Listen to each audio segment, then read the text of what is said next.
Este é o primeiro vídeo especial sobre a família de Santa Teresinha de Jesus e neste episódio eu vou traçar aqui um breve perfil do casal Luiz Martin e Santa Zélia Guérin, que são os pais de Santa Teresinha.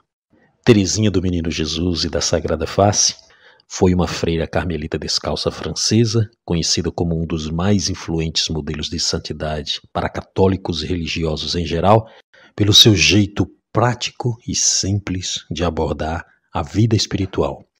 Onde ela nasceu? Ela nasceu no século XIX, em uma família humilde e devota, na cidade francesa de Alençon. Desde pequena e sempre entusiasmada pelo amor a Cristo, a pequena Teresa deixa claro que quer ser santa, mas não uma santa pela metade. Ela escolhe tudo. E para nós entendermos um pouco sobre essa menina tão determinada e cheia de fé, é preciso conhecer de onde ela veio, a sua origem, quem é a sua família. E para falar um pouco dessa santa família, eu vou trazer aqui no canal uma série de 6 vídeos. E neste primeiro episódio eu quero traçar um breve perfil do casal Luiz e Zélia, os pais de Santa Teresinha.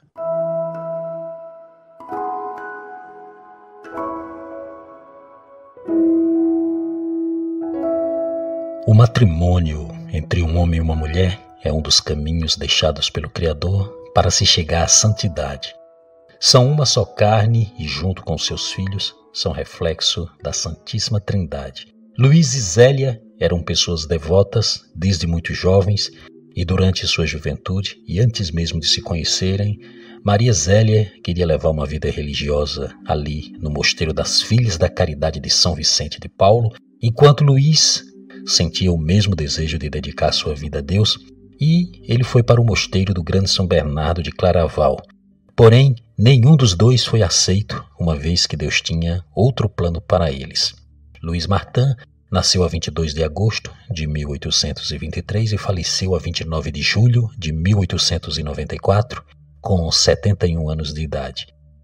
E Maria Azélia Guérin nasceu a 23 de dezembro de 1831 e faleceu a 28 de agosto de 1877 com 46 anos. Zélia era a segunda filha de Isidoro Guérin e Luísa Joana Marcet. Sua irmã mais velha, Maria Luísa, tornou-se religiosa visitandina e seu irmão mais novo, Isidoro, era um farmacêutico. Luiz e Zélia viveram em Alençon, na França, e ficaram conhecidos por serem os pais de Santa Teresinha do Menino Jesus.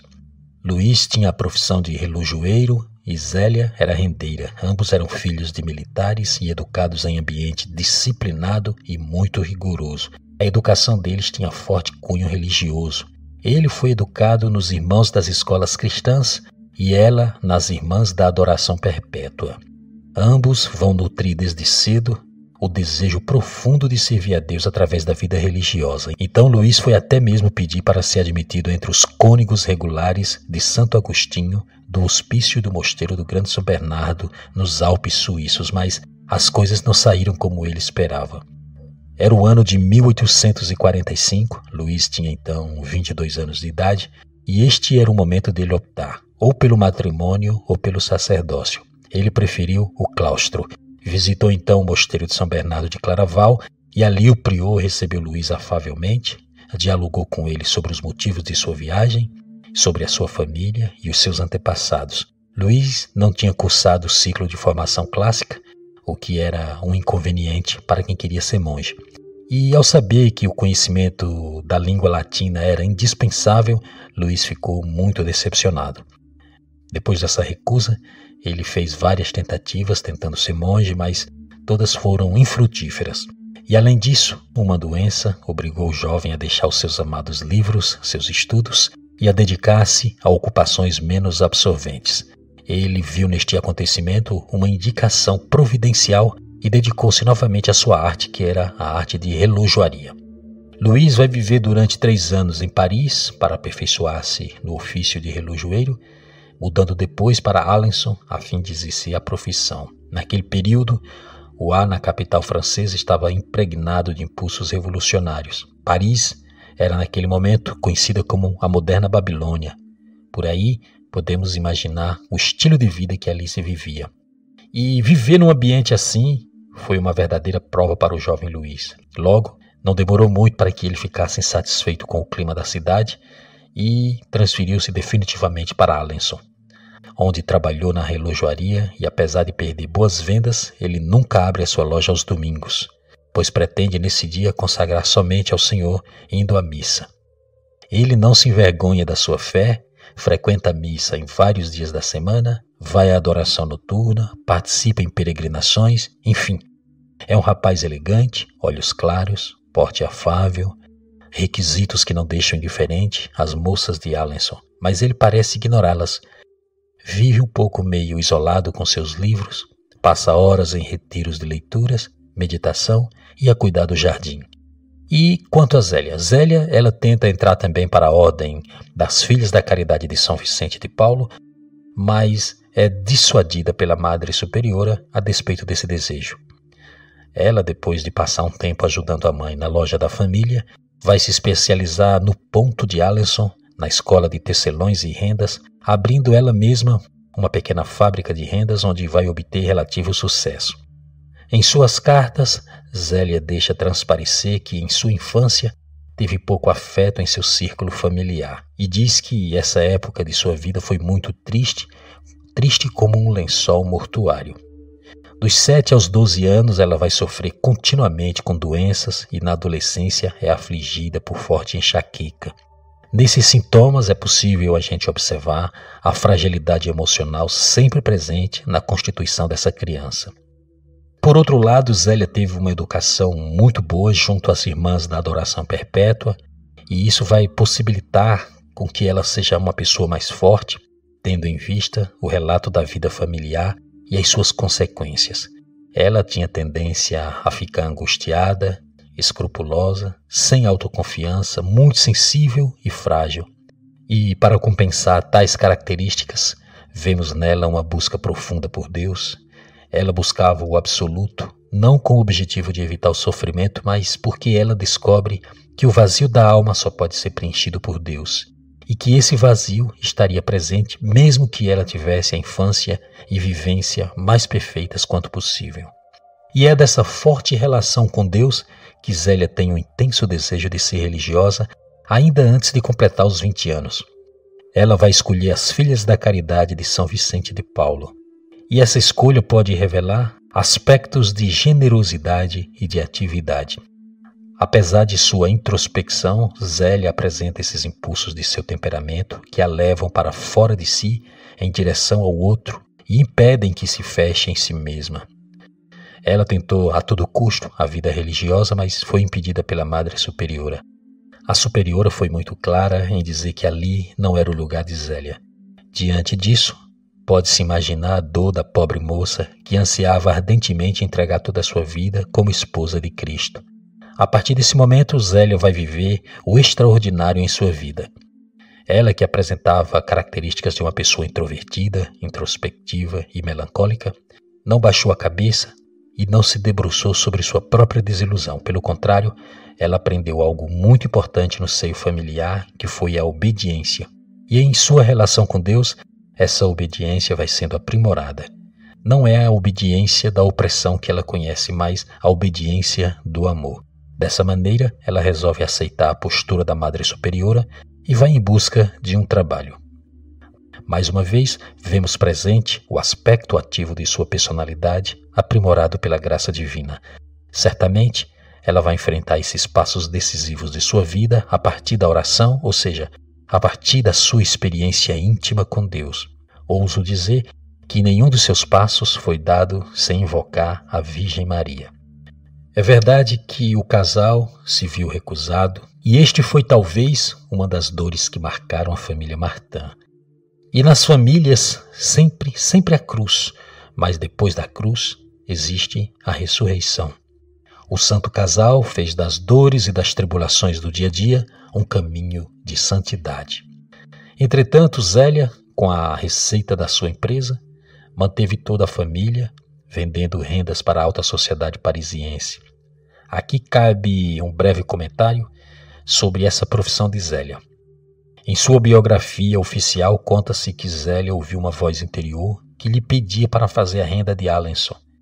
E foi isso que ela fez no auge dos seus 20 anos, tornou-se fabricante dessa belíssima renda, e isso foi um avanço notável para uma pessoa que era tímida e praticamente sem autoconfiança. Nessa época, Zélia trabalha com sua irmã Luísa Guerin e esta se sente atraída para a vida de clausura. E após alguns impasses, a Luísa vai entrar para o mosteiro da Visitação. Então nós vemos que na família dos dois, tanto de Luís quanto de Zélia, havia essa tendência, essa vocação para a vida do claustro, não é? A vida religiosa. Zélia era muito apegada à sua irmã Luísa, e a ida da sua irmã para a ordem religiosa da Visitação faz com que ela mesma relembre seu desejo de se consagrar a Deus. Não pensemos que isso seja passado, né? Essa lembrança mostra-nos que a ferida da vida religiosa continua doendo na alma de Zélia. É admirável a gente observar que essa moça continua em frente, apesar da dor que carrega. Essa confecção chamada de ponto de Alençon, ou renda da rainha, era uma renda que teve início ali em Alençon durante o século XVI e se espalhou rapidamente no reinado de Luís XIV por meio de Jean-Baptiste Colbert, que em 1665 estabeleceu uma oficina real na cidade para produzir renda no estilo veneziano. Após o período do terror, na Revolução Francesa, essa confecção foi preservada pelas Carmelitas de Alençon. Em 1976, uma oficina de renda nacional foi estabelecida na cidade para assegurar que esta técnica de confecção de renda sobrevivesse. Para se ter uma ideia desse trabalho, veja, por exemplo, esta renda que foi feita por Zélia para celebrar o jubileu do Papa Leão XIII. O encontro na ponte. Luís e Zélia, eles se encontraram em 1858, na ponte de São Leonardo, quando um cruzava o caminho do outro em Alençon. E Zélia ficou ali impressionada com esse primeiro encontro, ao ver um jovem de fisionomia nobre, semblante reservado e de boas maneiras. Percebeu logo que Luís seria o homem da sua vida. Ela ouviu uma voz interna dizendo: "Este é o homem predestinado para você." Eles se conheceram e a sincronia entre ambos foi imediata. Começaram a namorar e 3 meses depois de seu primeiro encontro, eles se casaram. Casaram-se no dia 13 de julho de 1858, na igreja de Notre-Dame de Alençon. Eles procuraram conduzir uma vida conjugal no seguimento do Evangelho, sempre ritmada pela missa cotidiana, pela oração pessoal e comunitária e também pela confissão frequente. Participavam ambos na vida paroquial. Sabe-se que o encontro dos dois deu-se não por iniciativa dele, mas por iniciativa de Zélia. Todos os biógrafos estão de acordo que Zélia o encontrou numa ponte e teve a inspiração divina de que aquele homem estava destinado a ser seu marido. Ela reconheceu que tinha afinidades com aquele homem afável, embora solitário. A sua vida matrimonial vai começar de uma maneira muito surpreendente. Tão logo casou, Luís propõe à sua mulher viver como irmão e irmã. Ela vai aceitar a proposta e assim viveram durante 10 meses, até que um confessor apareceu e os fez mudar de ideias, mostrando para eles o real sentido do matrimônio.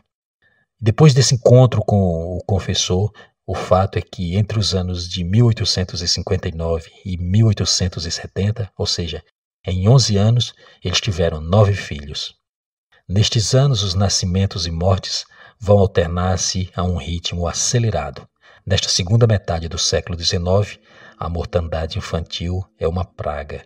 Em 3 anos e meio, os Martin perdem 3 filhos pequenos e uma linda menina de 5 anos e meio.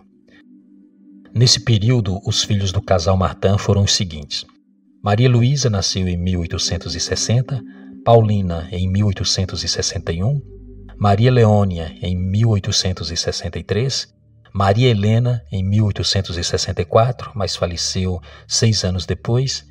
José Maria Luiz nasceu em 1866, mas morreu 1 ano depois.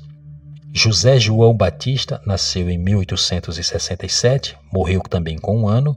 Maria Celina nasceu em 1869. Maria Melânia Teresa nasceu em 1870 e faleceu meses depois. E finalmente nasceu Maria Francisca Teresa, que é a Santa Teresinha de Jesus. Ela nasceu em 1873 e faleceu em 1897. A família Martin educou as suas filhas a tornarem-se não só boas cristãs, mas também honestas cidadãs. Aos 45 anos, Zélia recebe a temível notícia de que tinha um tumor no seio. Pelo bem-estar do marido e também dos filhos, Zélia escondeu de todos durante 16 anos a sua grave doença. Desde jovem que ela sofre do peito, essa foi uma doença que degenerou de tal forma que virou um tumor maligno. Quando ela começou a se preocupar com a doença, já era tarde demais, mas nem assim ela reduziu a sua intensa atividade. A mais nova das filhas era a sua preocupação. Ela dizia: se Deus me concedesse a graça de criar a menina Teresa e educá-la, seria um prazer. Gosto dos filhos com loucura. Nasci para ter filhos, mas isto terá que terminar brevemente. Cumprirei 41 anos, a 23 deste mês, é a idade de ser avó. Nessa fase da doença, Zélia dizia: se Deus quiser me curar, ficarei muito contente, porque no fundo do meu coração desejo viver. O que me custa é deixar meu marido e minhas filhas. Mas, por outro lado, digo a mim mesma: se eu não me curar, é porque talvez seja mais útil que eu parta. Zélia foi a Lourdes pedir a cura de seu câncer. Como não fora curada, ela resignou-se à vontade de Deus, mesmo que não correspondesse às suas orações. Ela escrevia muitas cartas e na carta 216 ela diz: a Mãe de Deus não me curou em Lourdes. O que se pode fazer, meu tempo é um fim. E Deus me quer descansar em outro lugar que não seja na terra. Zélia viveu a doença com firme esperança cristã até a morte ocorrida em agosto de 1877. Com 54 anos, Luís teve que se ocupar sozinho da família. A primogênita, Maria, tem 17 anos e a última, Teresa, tem 4,5. Então, a família toda transferiu-se para Lisieux, onde morava Isidoro, o irmão de Zélia. Ali Luís teria o amparo da família para a criação das filhas, que pouco a pouco optaram pela vida religiosa. A experiência da perda da própria mãe foi traumática para a pequena Teresa, que logo buscou referência de maternidade em uma de suas irmãs, a Paulina. Todas as 5 meninas sobreviventes vão se tornar freiras posteriormente. 4 delas se tornarão carmelitas descalças e uma delas visitandina, a exemplo da tia Luísa Guerin. Luís talvez não soubesse, mas Teresinha iria enfrentar um dos momentos mais delicados de sua existência pouco tempo depois daquela mudança. Com a entrada das suas irmãs no Carmelo, a frágil Teresa desenvolveu um quadro de profunda depressão. Não tinha ânimo para nada, mal comia, estava ficando cada vez mais magra e sem forças. Todas as tentativas de reanimar a menina foram frustradas. Foi aí que aconteceu o milagre. Luís Martin, por ser um homem de fé, certo da vontade divina para sua família, decidiu pedir a intercessão pela sua filha, que obteve a graça da cura através do sorriso de Nossa Senhora. Este foi um milagre que logo ficou conhecido em todas as partes do mundo. Um dia Teresinha falou ao seu pai que ela desejava entrar também para o convento das Carmelitas. Em Lisieux, Luís vê 3 de suas filhas entrarem para o Carmelo. E mais tarde, Teresa vai seguir também esse mesmo caminho assim que ela completa seus 15 anos de idade. O senhor Martin, com a idade já bastante avançada, também cai doente. No século XIX, as doenças psíquicas ainda eram pouco conhecidas e tampouco existiam tratamentos eficazes.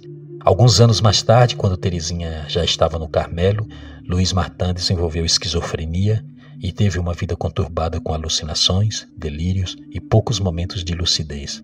Essa enfermidade o tornou inválido e o fez perder as faculdades mentais. Ele foi internado no sanatório de Caen e ali foi onde viveu seus últimos dias nesta terra. Antes de falecer, ele foi visitar as filhas no convento, sempre as encorajando a não desistir dos desígnios do Criador para suas vidas. A serenidade com a qual ele enfrentava essa doença tão perturbadora surpreendia a todos ao redor. Às vezes, tinha momentos de alívio e se ofereceu como vítima de holocausto a Deus. Faleceu em julho de 1894.